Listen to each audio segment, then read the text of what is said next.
Now, suppose that your father who raised you and granted you with all your needs, since your childhood, granted you with all your needs since your childhood, sent a letter to you by a messenger telling you that if your brother did something wrong intentionally, then don't talk with him for a few days. And you have to believe and obey my messenger who is delivering my letter to you. And this letter is saved, and it holds the truth and all the details you need. However, another person came to you and told you that the messenger who has been sent to you mentioned that don't talk to your brother if he did something wrong in the morning, but if he does that in the afternoon, you have to send him to an isolated place. Few months later, your father happened to arrive at your place and asked you, "What did you do to your brother?" And you told him, "I sent him to an isolated place as he did something wrong in the afternoon." Your father then asked you, "What afternoon are you talking about, my son? And why did you do that since I directed you to only ignoring him?" Then you answered that someone told you that the messenger directs you to do so and so. Your father then told you, "Come on, my son. Didn't I notify you in my letter that only my letter holds the truth? Don't you know, my son, that my messenger cannot invent or add anything that contradicts with my letter rules? Don't you know, my son, that if I wanted you to send your brother to an isolated place, then I would wrote that in my letter too? Where was your brain, my son, to ignore my teachings and believe in another guy telling you something different from what I wrote to you? Where was your brain, my son, since you didn't hear my messenger saying that directly to your face? And what if, my son, that person wanted to differ you from my letter by saying something that I didn't mention in my letter to you? Then please tell me what your response to your father would be. Your father trusted that messenger because he will only direct you to what inside that letter. But then you went to ignore everything, the letter and the messenger, and believed a stranger who gave you different news. Now, my dear readers of Qur'an, God is no father to no one, and He is the creator of this whole universe. He is telling us that if a male or female practiced adultery, then with them count it times. Please check Quran 24 verse 2. Are you kidding me when you try to confess me that the messenger did something else like stoning if the wrongdoer is married? Did you see the messenger did that with your eyes? If not, then what is your argument with God when asking you why I said something and you believe in different books other than mine? The saved and the one that has all the details you need. So please, my lovely brothers and sisters, read your Quran carefully. And if you find something different from what is mentioned in your God book, then please ignore it, even if it is hadith or angel's speech, because God will ask you about His saved book. You are not blamed if you ignore something that is not saved and contradict with your God book. Another example, my dear readers of Quran. Suppose that a city administration office published a street regulation book that is telling you to stop at red lights. But then a guy told you that he heard the publisher of the book ordering to stop only in the daytime. Now, if the cop caught you at night running a red light, do you think the cop will be satisfied of what he is hearing from you? Please, guys, open your hearts and minds to your God book for your social and spiritual life, and stop kidding me with the nonsense. Let me jump to other issue. Don't tell me, please, that if a person steals a loaf of bread to survive, then he or she should be a disabled, hand-caught person.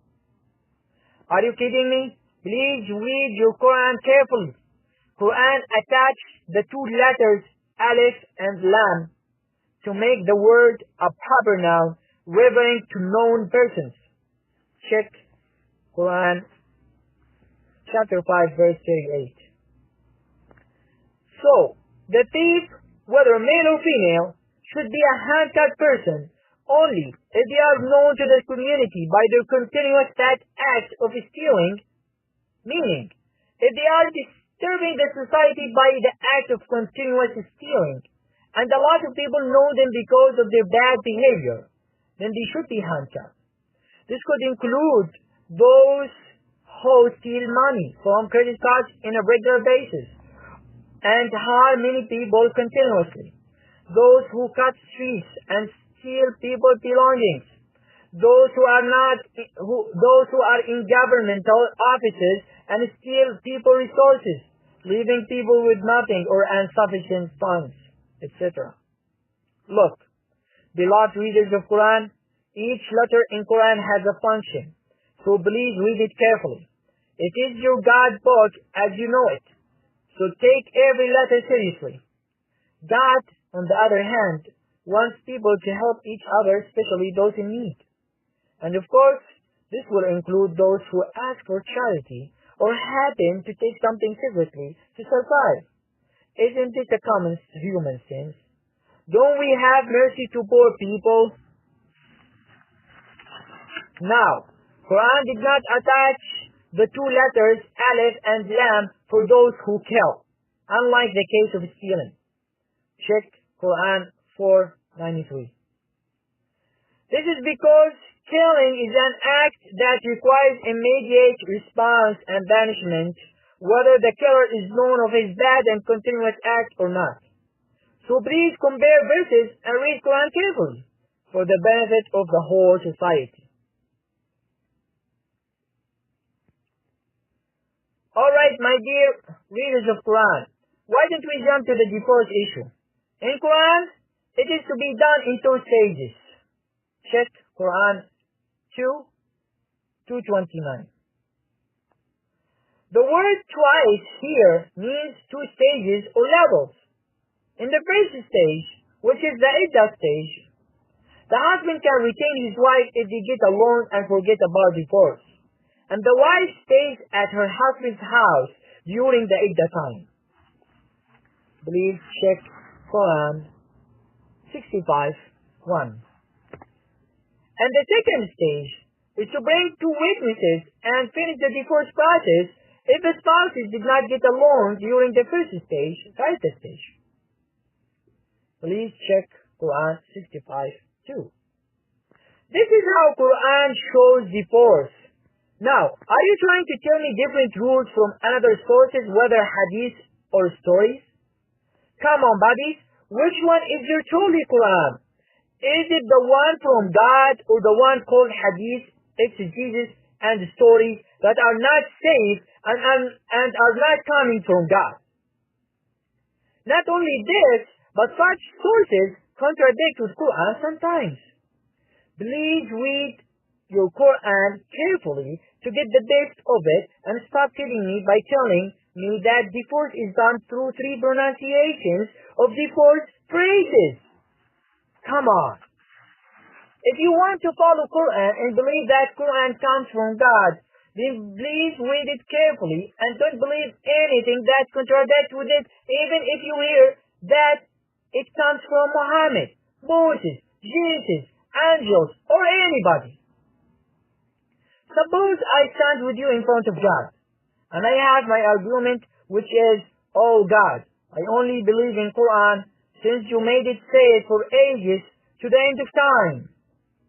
As you declare to us, and as we witness that, and I don't care about anything else that contradicts with your book, then I think I have at least a solid ground.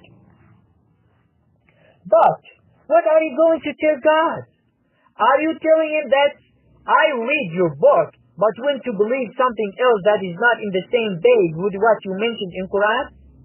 Oh man, I will be sorry for your soul to lose the light of Quran and direct your mind to stories and different sayings.